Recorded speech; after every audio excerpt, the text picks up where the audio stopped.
नमस्कार दोस्तों, आज की कहानी है सरकटा सिपाही, जिसकी लेखिका है रूपा गांगुली और मैं हूं आपका दोस्त सिद्धार्थ। तो शुरू करें। तैयार हैं आप लोग? गुड। यह कहानी भारत चीन सीमा के उत्तर पूर्वी क्षेत्र की है, जहां बर्फ से ढकी पहाड़ियों के बीच भारतीय सेना के जवान देश की सुरक्षा में तैनात रहते हैं। इस क्षेत्र में न केवल कठोर मौसम का सामना करना पड़ता है, बल्कि अजीबोगरीब घटनाओं का भी सामना करना पड़ता है। यहां की एक पुरानी कहानी है सरकटा सिपाही की।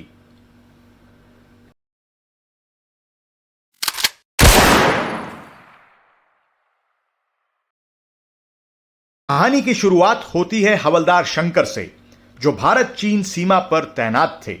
शंकर बाबा नीम करौली के बहुत बड़े भक्त थे और हर साल कैंची धाम जाकर बाबा का आशीर्वाद लेते थे। उनके पास हमेशा बाबा की एक तस्वीर रहती थी, जिसे वे हर दिन नमन करते थे। एक दिन जब शंकर अपनी गश्त पर थे, उन्होंने कुछ अजीब महसूस किया। चारों तरफ बर्फीली हवाएं चल रही थी और अचानक उन्हें दूर से कुछ धुंधली आकृति दिखाई दी। जैसे जैसे वो आकृति करीब आई, शंकर ने देखा कि वो एक सिपाही की थी, लेकिन उसका सिर नहीं था। यह वही सरकटा सिपाही था जिसकी कहानियां उन्होंने सुनी थी, लेकिन उन्होंने कभी सोचा नहीं था कि यह सच हो सकता है। सरकटा सिपाही धीरे धीरे शंकर की ओर बढ़ने लगा।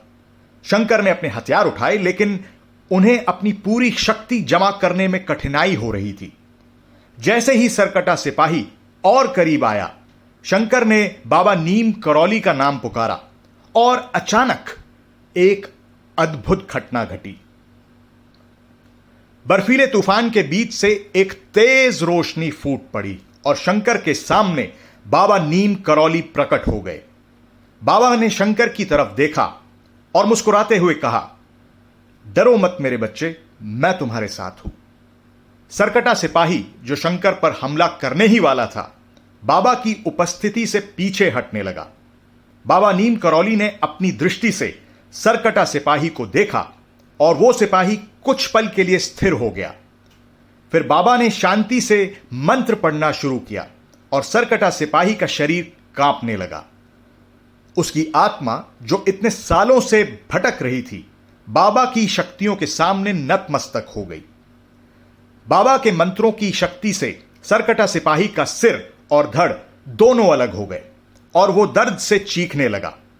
उसकी आत्मा, जो अब तक अंधेरे में फंसी हुई थी, बाबा की कृपा से मुक्त हो गई। सरकटा सिपाही की आत्मा को शांति मिल गई और वो हमेशा के लिए इस संसार से विदा हो गई।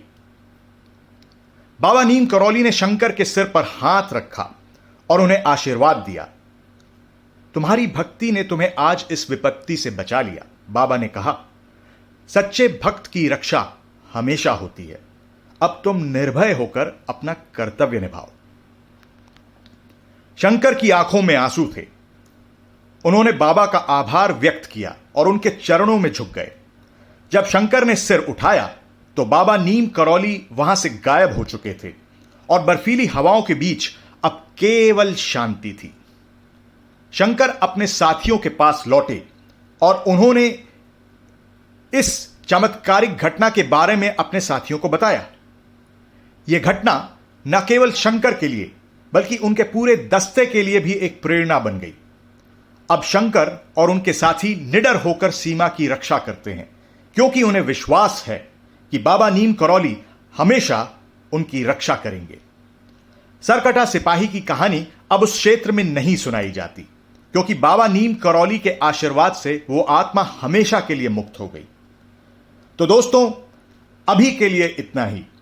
अपने दोस्त सिद्धार्थ को इजाजत दीजिए और याद रखिए, हम आपको डरावनी कहानी सुनाते हैं क्योंकि हम आपको बहादुर बनाना चाहते हैं। अगली कहानी तक आप सुरक्षित रहें, यह हम कामना करते हैं। Goodbye for now. Audio publication RK के साथ।